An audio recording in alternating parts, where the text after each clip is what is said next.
Thank you.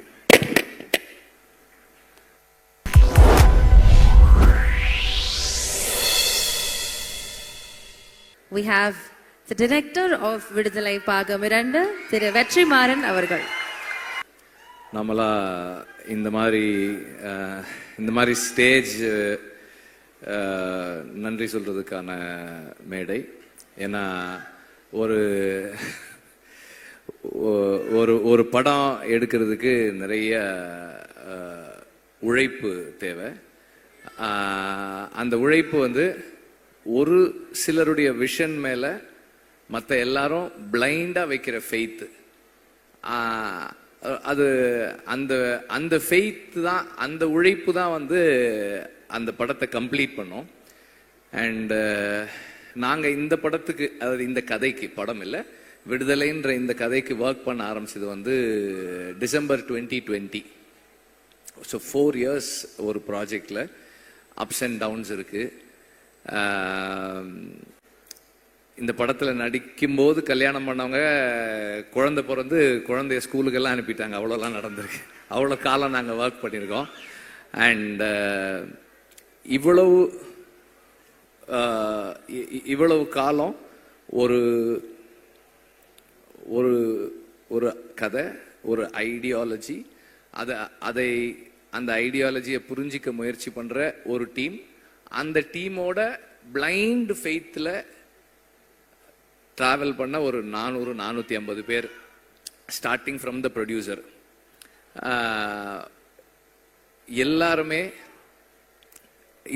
இந்த ஜேர்னியை வந்து ரொம்ப முழுசா மனப்பூர்வமா ஒர்க் பண்ணது, ரொம்ப கமிட்மெண்டோட பண்ணது. லாஸ்ட் டைம் வந்து நான் லிஸ்ட் எழுதி எல்லார் பேரையும் படித்தேன். அப்போ கொஞ்சம் டைம் இருந்தது, இப்போ சுத்தமாக எனக்கு டைம் இல்லை. I'm very preoccupied with the final work. படம் முடிக்கிறதுக்கான முயற்சியில் இருக்கோம் நாங்கள், அதனால் ஐம் வெரி ப்ரீஆக்கியூபைட். பட் இருந்தாலும் as always I am very very grateful for the team. Cinema மாதிரியான ஒரு ஒர்க் வந்து கீழிருந்து மேலே வர்றது, ஒரு டைரக்டரோட விஷனுக்கு மேலேருந்து கீழே ஒர்க் பண்ணுறது, அது பார்க்கறதுக்கு அப்படி இருக்கும். ஆனால் வந்து ஒரு செட் அசிஸ்டன்ட் கரெக்டாக ஒர்க் பண்ணுறதும், ஒரு கார்பெண்டர் கரெக்டாக ஒர்க் பண்ணுறதும், ஒரு ஒரு ஹேர் ட்ரெஸ்ஸர் கரெக்டாக ஒர்க் பண்ணுறதும் தான் ஃபைனலாக அந்த டைரக்டரோட விஷனை வந்து கம்ப்ளீட் பண்ணும். ஸோ அப்படி எல்லாரும் ஒர்க் பண்ண ஒவ்வொருத்தருக்கும் நான் எப்போதும் போல I am very very grateful. நன்றியெல்லாம் இல்லை, அதை தாண்டி ஐ எம் வெரி கிரேட்ஃபுல். ஏன்னா வந்து நானே பல இடங்கள்ல சொல்லியிருக்கேன், நான் சொல்லனாலும் கூட இருக்கவங்க சொல்லுவாங்க, என்னோட அசிஸ்டன்ட் டைரக்டர்ஸ் மாதிரி, என்னோட டீம் மாதிரி, அசிஸ்டன்ட் டைரக்டர்ஸ் இல்லை, என்னோட அசிஸ்டன்ட் கேமராமேனாக இருக்கட்டும், ஆர்ட் டைரக்டருடைய அசிஸ்டன்ஸாக இருக்கட்டும், எங்கள் ஸ்பாட்டில் எல்லாருமே என்னோட அசிஸ்டன்ஸாக தான் ஒர்க் பண்ணுவாங்க. இந்த மாதிரி ஒரு டீம் எங்கேயுமே பார்க்க முடியாது. ஏன்னா நார்மலாக அசிஸ்டன்ட் டைரக்டர்ஸ் எப்படி ஒர்க் பண்ணுவாங்கன்னா, ஒரு ஸ்கிரிப்ட் இருக்கும், இன்னைக்கு வந்து இந்தந்த சீன்லாம் எடுக்க போறோம் அப்படின்னு இருக்கும், அதுக்கு இந்தந்த ஆர்டிஸ்ட் வருவாங்க, இந்தந்த ப்ராப்ஸ் இருக்கும், இதெல்லாம் இருக்கும், அப்படிதான் ஒர்க் பண்ணுவாங்க. ஆனா எங்க டீம் எப்படி ஒர்க் பண்ணும்னா, ஓகே இன்னைக்கு இந்த ஆர்டிஸ்ட் வர சொல்றாரு, அப்ப இந்த சீன்லாம் இருக்கும், அப்படி இல்லைன்னா இந்த லொக்கேஷன் நம்ம போறோம், அப்ப அந்த சீன்லாம் இருக்குமோ, எந்தெந்த பீரியட் எல்லாம் இருக்கும். இப்போ நான் திடீர்னு போயிட்டு அதான் அன்னைக்கே சொன்னனே, அந்த பீரியட் 70s வரணும், இது அப்படின்னா ரெடியா இருக்கு, ஓ ரெடியா இருக்கா, ஓகே அப்ப அது 60s அதுவும் ரெடியா இருக்கு. இந்த மாதிரி அவங்களே பாதி கோ கிரியேட்டர்ஸா இருந்தா மட்டும்தான் இப்படியெல்லாம் ஒர்க் பண்ண முடியும். அண்ட் இந்த மாதிரி இந்த கண்டிஷன்ஸ்ல ஒர்க் பண்றவங்க தே தெம்செல்ஸ் ஆர் டைரக்டர்ஸ். அவங்க இப்போ நம்ம கூட நம்மளை அசிஸ்ட் பண்றாங்களே தவிர அவங்களே வந்து எல்லா டெசிஷன்ஸும், மோஸ்ட் ஆஃப் த டெசிஷன்ஸ் எடுத்து தான் பண்றாங்க. இந்த மாதிரி ஒரு டீம் இல்லைன்னா என்னால வந்து ஒரு டைரக்டர்னு பேர் வாங்கவே முடியாது. ஏன்னா வந்து ஐ எம் வெரி ஸ்கேட்டர்ட். என்னோட இங்க ஒன்று பண்ணுவேன், அங்க ஒன்று பண்ணுவேன், அங்க ஒன்று பண்ணுவேன், இதெல்லாம் ஒன்னா கட்டி இழுக்கிறது வந்து என்னோட டீம் தான். அவங்க தான் வந்து அதை ஒழுங்குபடுத்தி வைக்கிறாங்க. So I am really grateful to have a team like this. And இதனுடைய எக்ஸ்டென்ஷனாக தான் எனக்கு வந்து வேல்ராஜும் ஜாக்சனும் ராமரும் இருக்காங்க. இவங்களும் வந்து இப்போ நான் ஜாக்சன் கிட்ட இருந்து, ஜாக்சன் எனக்கு அந்த ஒரு 2 ஸ்ட்ரீட் வேணும், அந்த இது வேணும், ஏதாவது பண்ணிடுங்க, அவ்வளவுதான் நான் சொல்லுவேன். அவர் வந்து ப்ரொடியூசர்கிட்ட பட்ஜெட் கேட்கறதுல இருந்து டைம் எடுத்துக்கிறதுல எல்லாம் அவர் பண்ணிடுவாரு.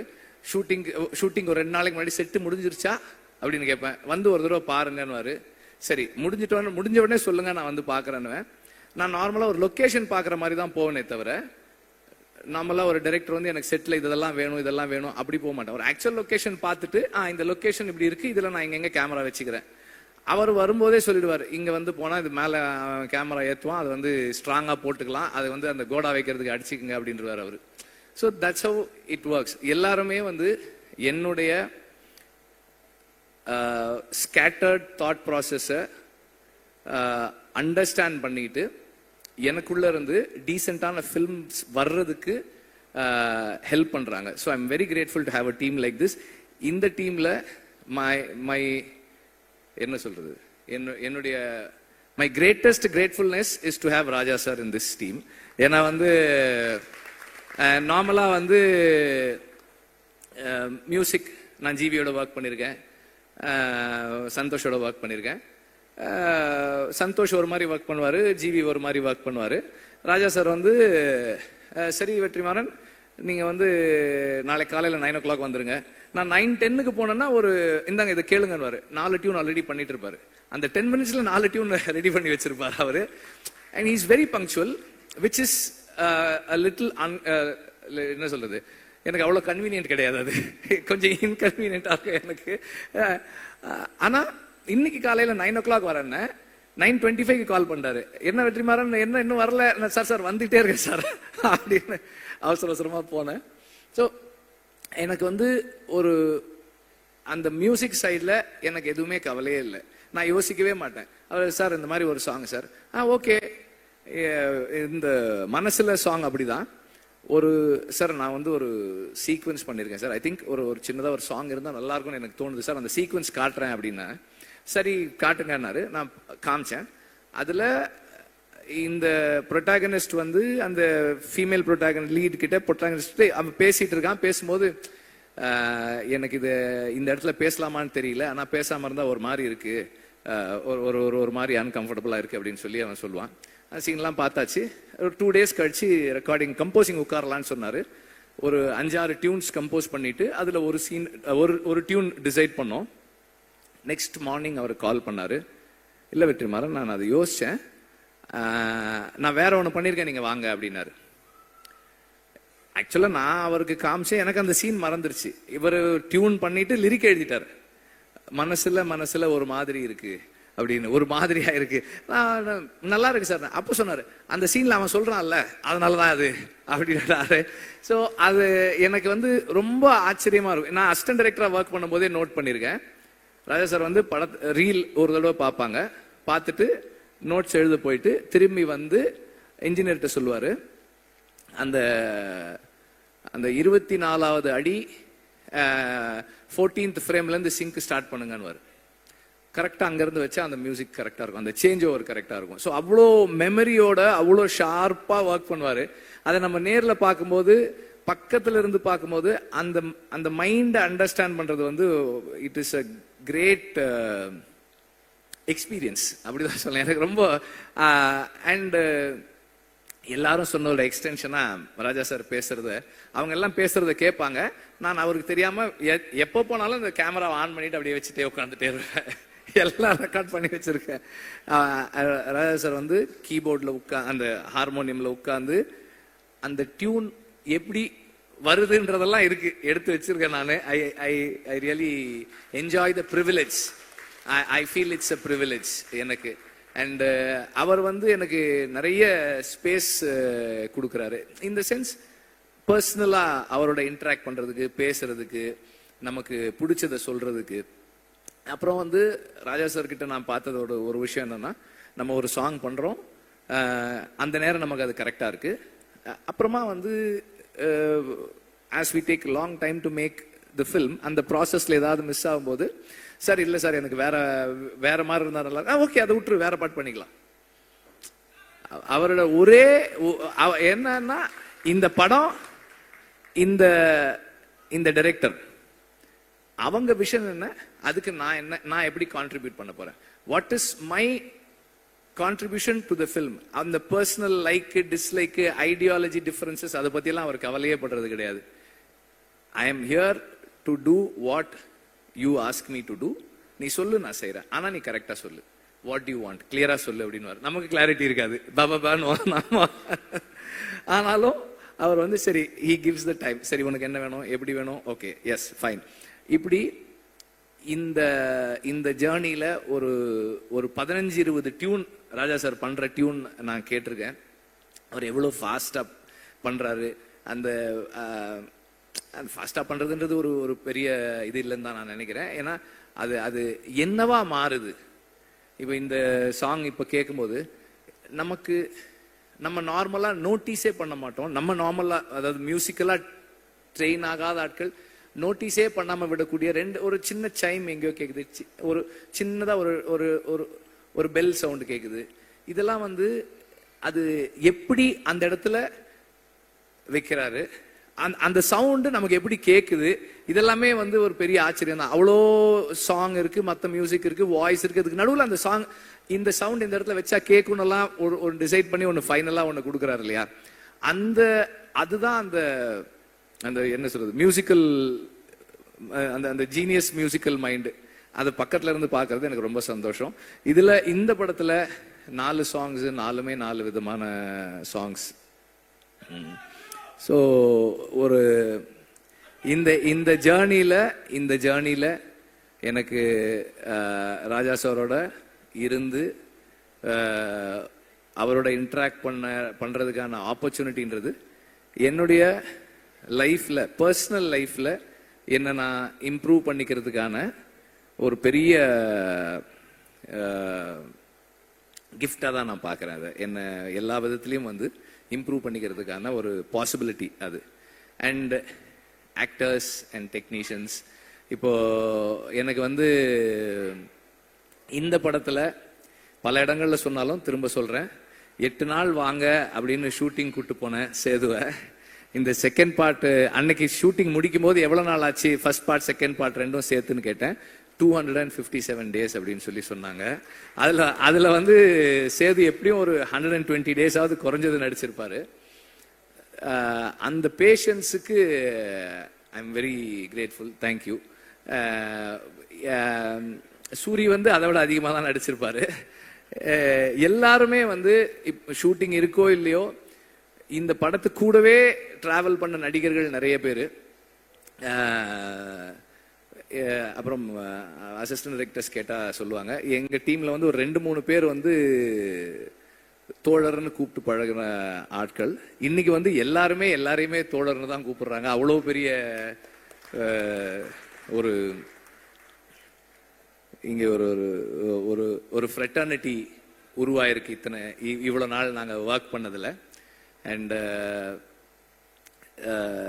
சேதுவோடைய கமிட்மெண்ட் அண்ட் ஒரு விஷயத்தை அவர் உள்வாங்கிறது, அண்டர்ஸ்டாண்ட் பண்ணிக்க ட்ரை பண்றது, இது எல்லாமே வந்து எனக்கு வந்து ரொம்ப ஹெல்ப்ஃபுல்லா இருந்தது. ஏன்னா இந்த படத்தோட சம்பந்தப்பட்ட எல்லாருக்குமே விடுதலை தான் வாத்தியார். விடுதலை தான் எல்லாருக்குமே கத்து கொடுத்துக்கிட்டு இருக்கு, இன்னும் கத்து கொடுத்துக்கிட்டு இருக்கு, இன்னும் கத்து கொடுக்க போகுது.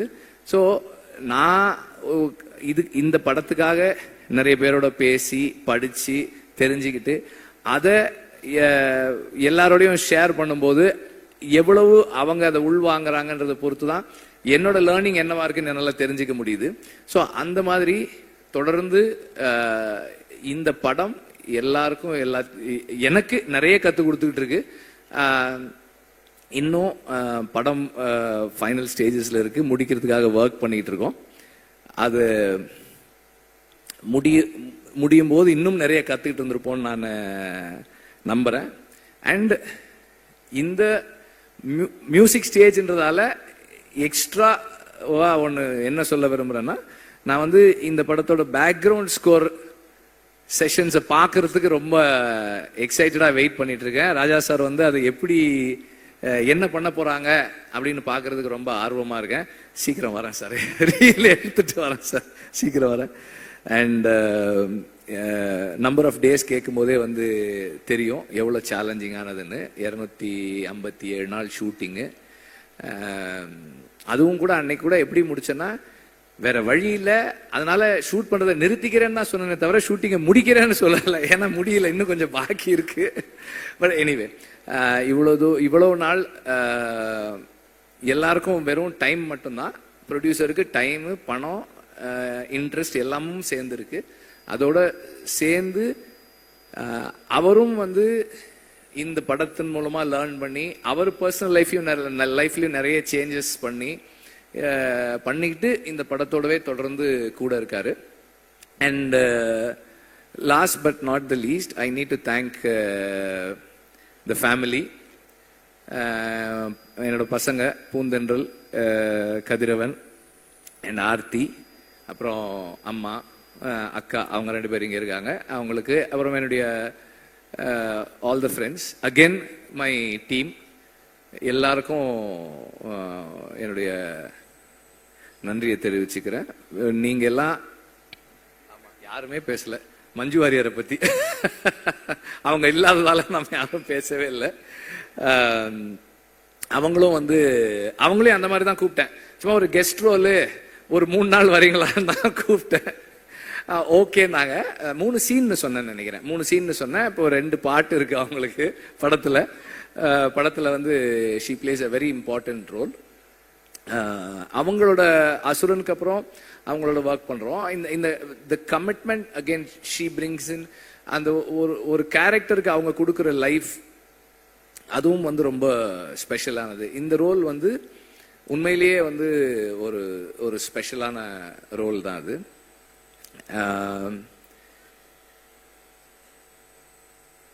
ஒரு படம் நல்லா வர்றதுக்கு அதெல்லாம் சொல்ல முடியாதுப்பா. என்னப்பா அது?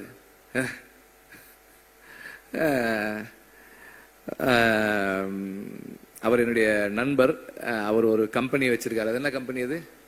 இந்தியன் ஏதோ சேஃப்டி கம்பெனி, ஒரு கம்பெனி, இந்தியன் சினிமா சேஃப்டி கம்பெனின்னு ஏதோ ஒரு கம்பெனி வச்சிருக்காரு அவரு. எங்க படத்துல வந்து இந்த காட்டுல ஷூட்டிங் பண்ணும்போதெல்லாம் அவங்க வந்து அந்த சேஃப்டிக்காக ஒர்க் பண்ணாங்க, அந்த க்ரூ மெம்பர்ஸோட சேஃப்டிக்கு. அதை பத்தி சொல்றாரு அவர்.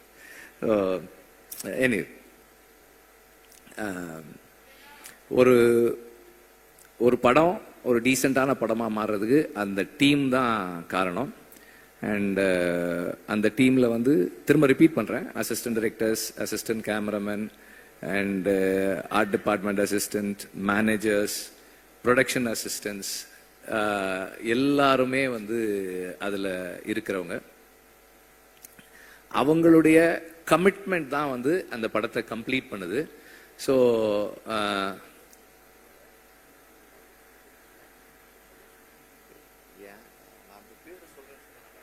நான் தான் யார் பேரும் சொல்லன்னு சொல்லிட்டேனடா. ஏன்டா எல்லாரும் டீம்னா எல்லாரும் தானடா,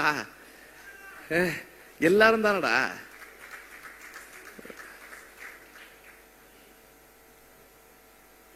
தேங்க்யூ.